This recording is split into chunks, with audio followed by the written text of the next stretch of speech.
So part 3. And he asked me for one of my books that was already out, The Weight She Carried. And I had some. I never really leave home without them most of the time if I got some on hand. So he didn't read the book. He read the beginning, who I had wrote the book to. And in the beginning of the book, I dedicated some of it to my ex, because without him, I can't say without him I wouldn't have been able to write it, but he contributed to me being able to write it. So there is where he knows who my ex was. And he, which I found out later, he had a friend that was on the police department in the city that he lived in, and was able to look up some stuff. So he was able to Google, find out where my ex drove. And then from there on, he compared himself to my ex. Somebody, you know, their relationship was over with. You know, we tried to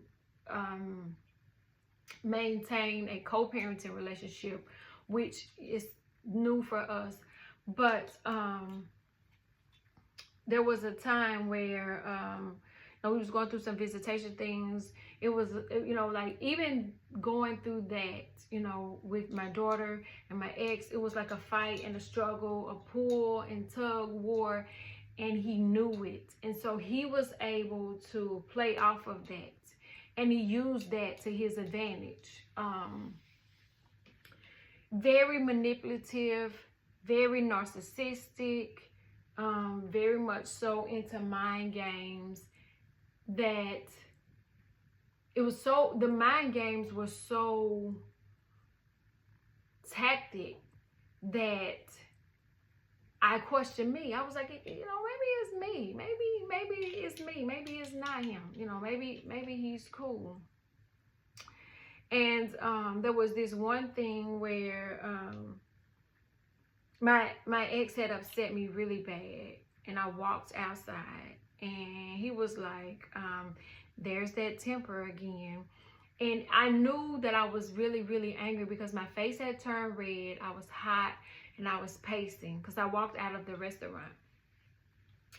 By this time, I had introduced him to 2 of my kids, because I felt like it had been enough time and that they would be able to tell me their honest opinion.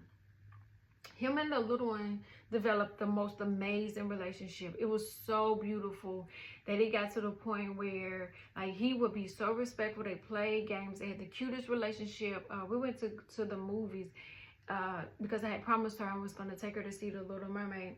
And he gave her the money and told her to go pick up the tickets and let her do it. And it was an amazing relationship with the 2 of them. And he never was ugly or mean. He wasn't even overly affectionate in front of her, because he said he didn't want her to look at him any different. So, you know, we're eating, and, you know, I introduced him to my oldest daughter at this point.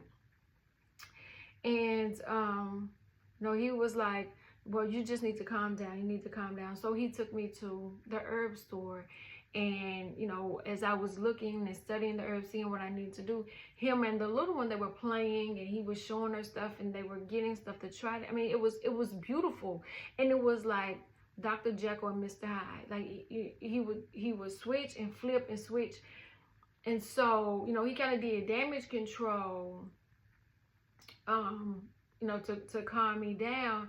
And then that night, he again tore into me. He was like, you let him get to you in ways that you shouldn't, and that's you. It's all on you. It doesn't have anything to do with anybody else. That's self-control. You should be able, I mean, he had a way to turn everything into my fault. And I would hear him on the phone throughout the day, counseling youth, other people, and I was like, how is this demon counseling other people? And not only that, I had been around him a couple of times where he was having like therapy over the phone too. So he was in therapy. And I was like, your therapist must not be working good. And I was like, you know, I don't want this. And so it got to the point where like we were in the car grabbing breakfast, and his brother called, and he was like, yeah, my first lady in the car, you know, yeah, I want you to meet her. And I was like, I'm not ready for that, and I don't like that title. Like, again, I don't like that nickname. I'm not gonna call you, although, you know, in my phone I first saved his number as pastor.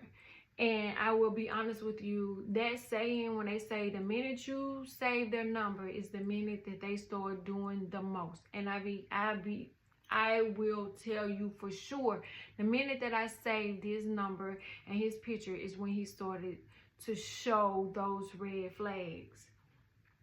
And so, you know, I'm still like, okay, maybe it's me, you know, maybe I'm reading too much, and maybe it's corrective criticism, you know, maybe it's constructive, like maybe, you know, I'm too sensitive, you know, maybe, you know. So instead of putting the blame on him, you know, I would internalize it, and he wouldn't make it any better, because he would say, you know, you just not used to a man like me, you're not used to this, and you're not this, and you're not. It was always me. And I was wounded, like wounded really, really bad, because of how the relationship with me and my daughter was going, to the point where we weren't speaking. And so, you know, he played off of that too. But then he got to the point, he was like, I want you to fix that with her. He said, I'm going to come down and I want to meet her. And then I want you guys to go on, you know, a spa day. You know, everybody get their nails and toes done. I was like, okay, bet. And I ended up getting my baby boy. Oh, before he asked me, he said, what kind of business do you want? And I said, at this moment right now, I want my own herb shop. And he was like, why would I get you a herb shop when everybody's selling herbs online? And he said, look at my cousin's website and you will see what she's doing. You could do the same thing. I was like, okay, bet. I looked at her website.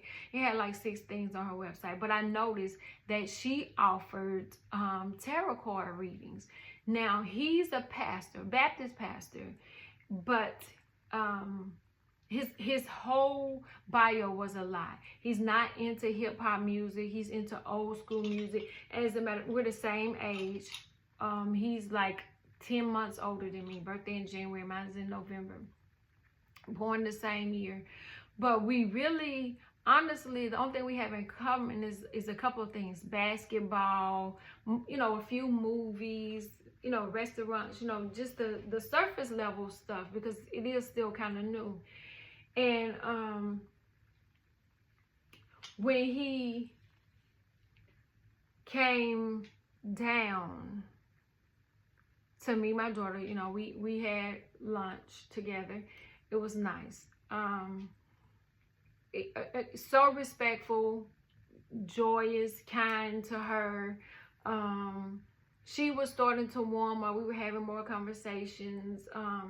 And as a matter of fact, I credit him to giving me my baby back, because that was the day that we end up squashing whatever beef it was. It was like no longer an issue. We at the nail salon, he telling her, you know, you get whatever you like. You know, y'all, it's on me. And he just sat in the car. And that to me, like him wanting me to mend the relationship with my daughter, was like, oh, okay, I seen him differently. So all the bad shit went out the window, and all I could see is he wanted me to mend this relationship with my daughter. And I was like, any man that would do that has to be a good man. He has to be good. So my baby boy, my one and only, he wasn't feeling him. He was just not feeling him. He told me, he said, I'm gonna tell my uncle. I'm gonna tell my uncle. And I was trying to bribe him. I was like, you know, let's leave your uncle out of here, out of this. You know, it's just between us.